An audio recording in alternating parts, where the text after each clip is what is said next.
I thought this was kind of self-explanatory.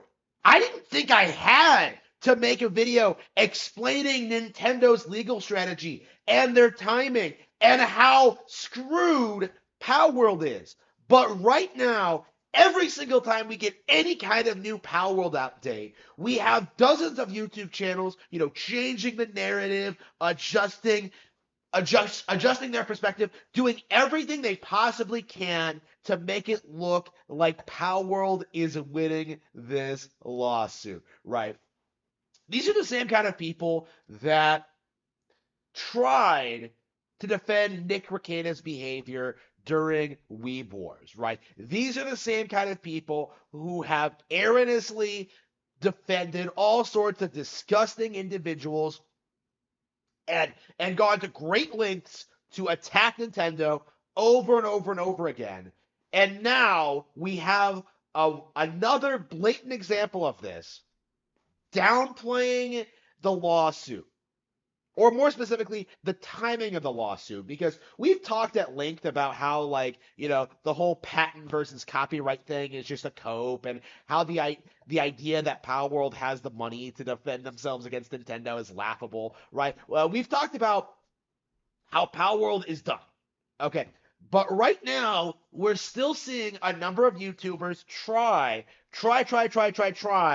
to make Palworld look like the good guy and that they're winning, right? And the most recent example of this is in the PlayStation Showcase that Palworld was shown off and confirmed to be getting a PlayStation 4. Now, everybody's celebrating this and trying to say this is some major win for the company and that they're not scared of Nintendo at all and everything's going swimmingly, which goes entirely out the window when you realize that the game is not being released in Japan. They don't want Japanese audiences to know about the game. Xbox and PC, of course, is a niche platform there. So, yeah, they are doing everything they can to try and not put themselves in the spotlight in the Japanese sphere of people who hate them. Because everybody in the West is kind of doing this weird thing of going like, oh, I don't know why the Japanese don't like Palworld. It's because they know. It's because they know this is a cheap knockoff product that has no reason to exist, that obtain popularity overseas and not necessarily in Japan itself, right?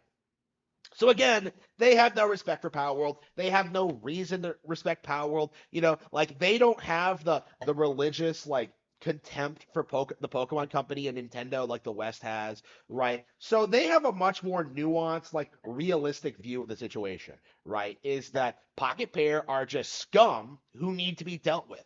And of course they are pro Nintendo as a result of that. But now, with this showcase, right, with the PlayStation presentation, right, the cope right now is that Pocket Pair has just had an epic W, when in reality this is an L, because they released the game on PlayStation, after months and months of promotion, right? This is the last major platform they will ever release on, right? There's nothing else they can do, right? They're releasing the game on PlayStation, everybody, and it gets overshadowed by the fact that Palworld is currently getting sued by Nintendo, right? Nintendo timing this lawsuit the way they did is not a coincidence. People are trying to say that why did they wait so long? They don't have a case, blah blah blah. They're trying to deflect from the fact that by timing the lawsuit to just before Sony formally announced the PlayStation port of Palworld, Nintendo has severely crippled the game's longevity and relevancy, right? Because instead of talking about the PlayStation port, people are talking about the imminent lawsuit. And if you're not a complete fucking retard, you know that Palworld is going to lose the lawsuit. And the game is probably going to get taken down. And they are going to have to pay damages, right? It is a meme in the pro Nintendo camp at this point that by giving your money to Palworld to protest Nintendo, it's just going to go to Nintendo anyway. So again, this is one of those things that really demonstrates just how out of touch the Power World audience is and how willing they are, what lengths they'll go to deflect the issues of what's going on currently, right? Because this should not have happened. I've said this over and over and over again. Like the Power World thing is a complete and total cope in the eyes of like the anti-Pokemon audience, right? They can't handle the fact that Pokemon Scarlet and Violet are some of the best-selling games in the entire series, and so they had to manufacture this lie that Palworld outperformed it and several other Pokemon games, right? Again, if Palworld really sold 20 million units or whatever they claim, like it wouldn't have fallen off the way it did, right? It would still have a player base today, just like Pokemon still has player bases today. Like you don't sell 20 million units and then just have a massive fall off like this, right? When you have that kind of fall off with numbers that high, it just means the numbers are faked, right? Because nobody plays Power World, right? This reminds me a lot of Horizon Zero Dawn, right? Where this game was supposedly competing with Zelda Breath of the Wild. This was supposedly PlayStation's answer to that. This was supposedly way better and way more mature, and like it had way better graphics, right? That was the narrative with the community. And what happens, right? It supposedly sells about as much as Breath of the Wild, and yet the sequel massively underperforms compared to Tears of the Kingdom, right? Oh, that's another good example, right? Tears of the Kingdom. How many people do you see who claim that game bombed when in reality everyone who was interested in it just picks up Breath of the Wild and plays through that first, right? Sales of Breath of the Wild went up after Tears of the Kingdom, and people tried to cope with that too. Saying like, "Oh, it's because Breath of the Wild is such a better game." No, like it's because it came first. It doesn't make sense for the general audience who have never played Breath of the Wild to play the sequel first when the previous game is still available for purchase, right? And then there were again, like a lot of people have pointed this out, but the primary audience of people who bought Tears of the Kingdom day one were hardcore fans who had beat Breath of the Wild years ago, and people who hadn't played it before or hadn't finished Breath of the Wild, had more of an incentive to go back and play Breath of the Wild again, right? Again, this is really interesting, the kind of double standard we see when it comes to like evaluating Nintendo products versus the competition.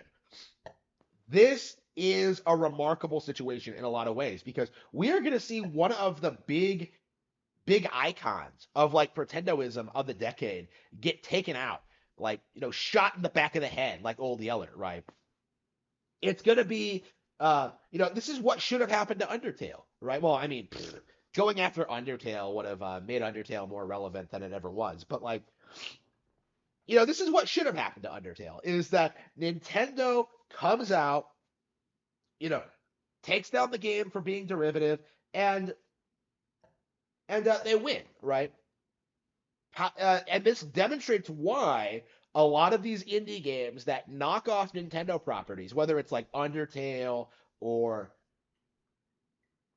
Pizza Tower or whatever, they're never ever going to be more relevant than the Nintendo IPs because all they're doing is just being derivative of something that already exists. Now, not all of them are straight up plagiarized products like Palworld is. Nintendo doesn't need to use lawsuits for most of them, but in Palworld's case, where it's straight up using technology and software patented by Nintendo, yeah, that is going to get taken down. And it's going to set a precedent. And it is going to prevent people like this from existing going forward. And it would be amazing if we could see these kind of lawsuits like issued more often against mobile game devs. I know they went after a Chinese company at one point and got like a $15 million payout. Hopefully that can extend to other businesses as well. Hopefully they can start going after this stuff more regularly. Every prominent like Pokemon knockoff that gets any kind of attention, it needs to get taken down. Okay. Like, because I am just so tired of seeing people just worship something like Palworld simply to be contrarian to Nintendo, simply to like hate on Nintendo, right?